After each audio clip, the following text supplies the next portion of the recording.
উসরি ইউসরান ইন্না মাআল উসরি ইউসরা। আল্লাহ পাক বলেন জেনে রাখো দুঃখ এবং কষ্টের সাথে রয়েছে সুযোগ আর সুবিধা, আর অসচ্ছলতার সাথে রয়েছে উদার সচ্ছলতা। জোরে কোন সুবহানাল্লাহ। কাজে ভয় পাওয়ার কারণ নাই, হতাশ হওয়ার কারণ নাই। মন আশায় বুক বেঁধে রাখো। গুনাহ করেছো, হতাশ হয়ো না। যুবকদের গুনাহ করা স্বাভাবিক। ইউনিভার্সিটির ছাত্র, কলেজের ছাত্র, প্রফেসর, শিক্ষক, অফিসার ঘুষ খেয়েছেন, জিনা করা হয়েছে, মদ খাওয়া হয়েছে, মিথ্যা কথা বলা হয়েছে, যাই কিছু করেন না কেন ভয় পাওয়ার কারণ নাই, নিরাশ হওয়ার কোনো দরকার নাই। আল্লাহ পাক ডেকে বলেছেন কুল ইয়া ইবাদিয়াল্লাযীনা আসরাফু আলা আনফুসিহিম লা তাকনাতু মির রাহমাতিল্লাহ। আরে আমার আল্লাহর মতো এত ভালো আর কেউ আছে? এত দরদ আর কারো আছে? আমার আল্লাহ বলেন ও নবী আপনি শুনায় দেন, হে আল্লাহর বান্দারা, তোমরা যারা নিজেদের উপরে বাড়াবাড়ি করেছো, নিজেদের উপরে জুলুম করেছো, অত্যাচার করেছো, আমি আল্লাহর রহমত থেকে নিরাশ হয়ে যেও না। মানুষ যদি অপরাধ করে, বাপের সাথে অপরাধ করেছে, মায়ের সাথে অপরাধ করেছে, মা বাবা সন্তানের চাইতে এত বড় কল্যাণকামী তো আর কেউ নাই, কিন্তু মা বাবা কোনোদিন বলে না আয় আমার ছেলে তোরে মাফ করে দেই, এরকম বলে নাকি? মন চায় ছেলে যদি মাপ চাইতো খুশি হয়ে মাফ করে দিতাম, কিন্তু কেন যে আসে না, ডাকে না যে আয় মাফ করে দেই। মা বাপ আপনাকে এত ভালোবাসে, সেই মা বাপও আপনাকে বলে না যে আয় মাফ করে দেই। আমার আল্লাহ হচ্ছেন এমন আল্লাহ, আল্লাহ রাব্বুল আলামিন ডাকেন, এ বান্দা খুন করেছিস ফিরে আয়, জিনা করেছিস ফিরে আয়, হত্যা করেছিস ফিরে আয়, চুরি করেছিস ফিরে আয়, কুফরি করেছিস ফিরে আয়, সুদ খেয়েছিস, ঘুষ খেয়েছিস, মদ খেয়েছিস ফিরে আয়, এসে আমার দরবারে চোখের পানি ফেল, আমার দরবারে কাঁদাকাটি কর। ইন্নাল্লাহা ইয়াগফিরুয যুনুবা জামিআ ইন্নাহু হুয়াল গফুরুর রহিম। আমার দরবারে চোখের পানি ফেলে কান, আমি রব্বুল আলামিন জিন্দেগীর গুনাহ মাফ করে দেব। সুবহানাল্লাহ কোন, সুবহানাল্লাহ কোন। আমার কাছে কান, চোখের পানি ফেল। আল্লাহ রাব্বুল আলামিনের কাছে বান্দার দুইটা ফোঁটা বেশি প্রিয়। একটা হলো জিহাদের ময়দানে যে রক্ত ফোঁটা দেওয়া হয়, এটা আল্লাহর কাছে প্রিয়। আর আল্লাহর ভয়তে গুনার জন্য লজ্জা করে, অনুশোচনা করে বান্দা যখন চোখের পানি ছেড়ে দেয়, আল্লাহর কাছে এটা অত্যন্ত প্রিয়।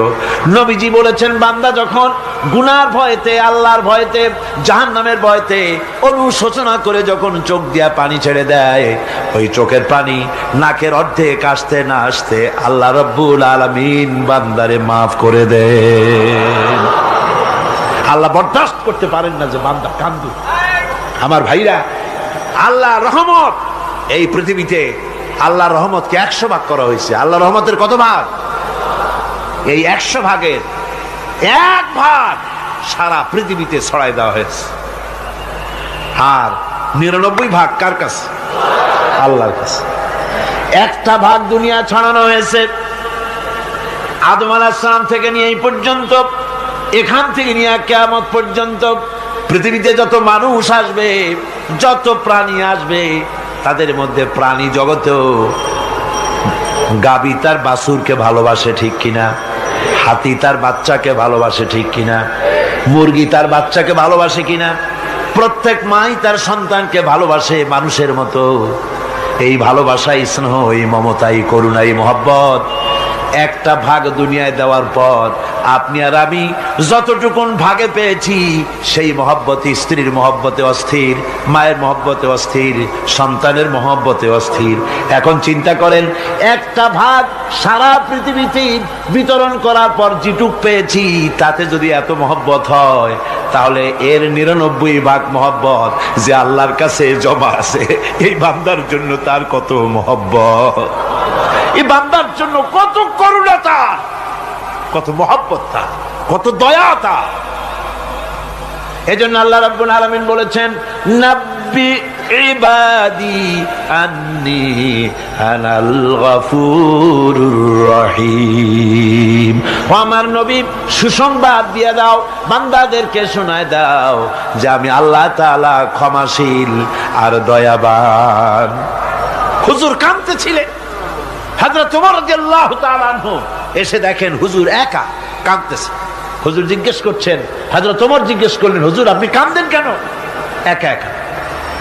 হযরত ওমর বলেন, আমি যখন প্রশ্ন করলাম নবীজি বললেন, আমার কাছে কিছু আগে জিবরাইল এসেছিলেন, জিবরাইল এসে আমাকে বললেন আল্লাহ পাক বলেছেন, হে আমার নবী, ইসলামের ভিতরে থেকে যে সমস্ত মানুষগুলো ইসলামের ভিতরে থেকে চুল আর দাড়ি পাকায় দিছে, কিয়ামতের দিন এই লোকগুলারে আমি শাস্তি দিতে আমার শরম হবে।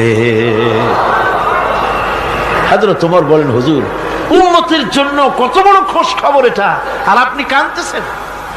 হুজুর বলেন, ওমর তুমি জানো না আমার কান্নার কারণ ভিন্ন। আমার কান্নার কারণ হলো যে আল্লাহ রাব্বুল আলামিন কিয়ামতের দিন দাড়ি চুল পাকা বান্দারে শাস্তি দিতে শরম করবেন, সেই দাড়ি চুল পাকা বান্দাগুলি আল্লাহর সাথে নাফরমানি করতে শরম করে না। আমি এই লজ্জায় কাঁদতেছি। ভাইরা, হুজুর আল্লাহ পাক বলেন, ও আমার নবী, রাতের আধারে যখন একটা বুড়া আমার দরবারে হাত উঁচু করে, একটা বুড়া মানুষ রাতের আধারে যখন আমার দরবারে হাত উঁচু করে আর যখন বলতে থাকে, রব্বুল আলামিন আমার পেছনের জীবনটা বড় খারাপ করেছি, এমন কোন কাজ জীবনে করি নাই যা তোমার কাছে কিছু দাবি করতে পারি, সব রকমের নাফরমানি করেছি, আজ আমি বুড়া হয়ে গেছি, কামাই করতে পারি না, ছেলে আমাকে চোখে দেখতে পারে না, পুত্রবধূ আমাকে ঘরে জায়গা দেয় না, আমার স্ত্রী আমাকে দেখতে পারে না, রোজগার করতে পারি না, হাঁটতে পারি না, চলতে পারি না, সবার কাছে আমি তিতা হয়ে গেছি, আমি দাঁড়াতে পারি না, কোমরে ব্যথা পাই, হাঁটুতে ব্যথা পাই, চলতে পারি না, কানে শুনতে পাই না, চোখে দেখতে পারি না, আর তোমার কাছে কিছু চাইয়া নেব এমন ভালো কাজও করি নাই। এইভাবে যখন বান্দা কাঁদতে থাকে আমার দরবারে, ও আমার হাবিব আমার রহমতের দরিয়ায় জোশ মেরে যায়, আমার শরম হয় এই বুড়াটারে কেমনে খালি হাতে ফিরাইয়া দেই। সুবহানাল্লাহ, সুবহানাল্লাহ। আমার আল্লাহর এত দয়া, আমার আল্লাহর এত মায়া, এত মহব্বত। আমার আল্লাহ রাব্বুল আলামিন বলেন, وَإِذَا سَأَلَكَ عِبَادِي عَنِّي فَإِنِّي قَرِيبٌ। ও আমার হাবিব, আমার বান্দা আমার ব্যাপারে প্রশ্ন করে, আমি বান্দার একদম নিকটে। কোরআন শরীফের ভিতরে যত জায়গায় রাসূলকে বলা হয়েছে সুয়ালের কথা, আপনাকে প্রশ্ন করা হয়, আল্লাহ তার জবাব কুল এই কথা বলে জবাব দিয়েছেন। যত জায়গায় সুয়াল এসেছে, যেমন কোরআনে কারীমের মধ্যে আল্লাহ পাক বলেন, ওয়ায়াসআলুনাকা আনিল মাহিদ, মেয়েদের হায়েজ সম্পর্কে জিজ্ঞাসা করা হয়, কুল হিয়া আযা, হে নবী আপনি বলুন। এভাবে করে কুল দিয়ে জবাব দেওয়া হচ্ছে। আবার প্রশ্ন করা হচ্ছে, ওয়ায়াসআলুনাকা আনিল আনফাল, এই গনিমতের মাল সম্পর্কে হুজুর আপনাকে, হে নবী আপনাকে প্রশ্ন করা হয়। আল্লাহ কুল দিয়া জবাব দিলেন, আল্লাহ বলেন আপনি বলেন। ওয়ায়াসআলুনাকা আনিল খামরি ওয়াল মাইসির, আল্লাহ পাক বলেন নবী আপনারে প্রশ্ন করা হয়, কুল ফীহিমা ইসমুন কাবীর, আল্লাহ কুল দিয়া বললেন তুমি বলো।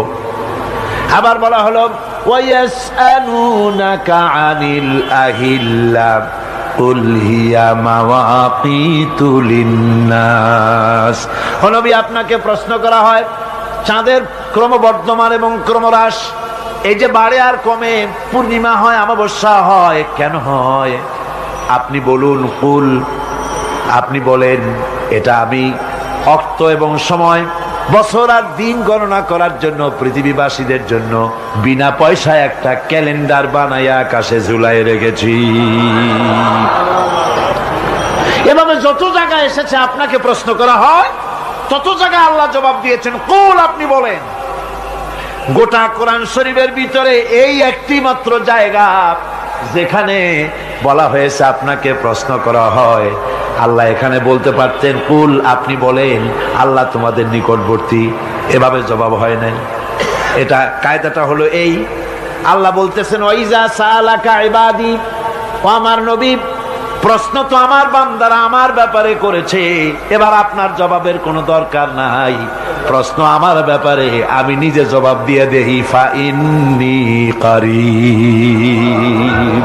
ও বান্দা, আমার ব্যাপারে প্রশ্ন করেছিস, জবাব আমি দেই, আমি তোর সবচাইতে বেশি নিকটে। সুবহানাল্লাহ। কত নিকটে?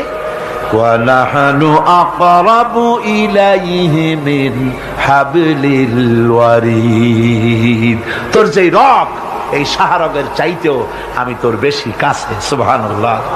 আমারে ডাক, আমারে ডাক, কলিজা দিয়া ডাক, অন্তর দিয়ে ডাক। মনের থেকে মানুষ যদি ডাকে, মুখের ডাক আর মনের ডাক এক জিনিস নয়।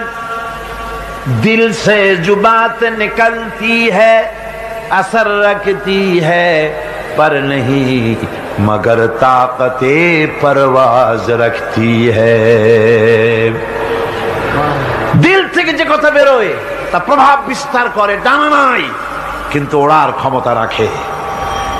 মনের কথাই ভিন্ন। মন থেকে, দিল থেকে, কলিজা থেকে, অন্তরের গভীর কন্দর থেকে মুহাব্বতের সাথে কেউ যদি একবার বলে আল্লাহ, বলেন আল্লাহ, আল্লাহ, আল্লাহ, আল্লাহ রাব্বুল আলামিন বলেন, অন্তরের অন্তঃস্থল থেকে একটি বার যদি বান্দা বলেন আল্লাহ, আল্লাহ বলেন 70 বার সাড়া দিয়া জিজ্ঞেস করি, বান্দা কি চাও, আমি তোমার কাছে আসি। সুবহানাল্লাহ। আমি তোর একদম কাছে, কি চাস বল, বল আমার কাছে। এমন দয়া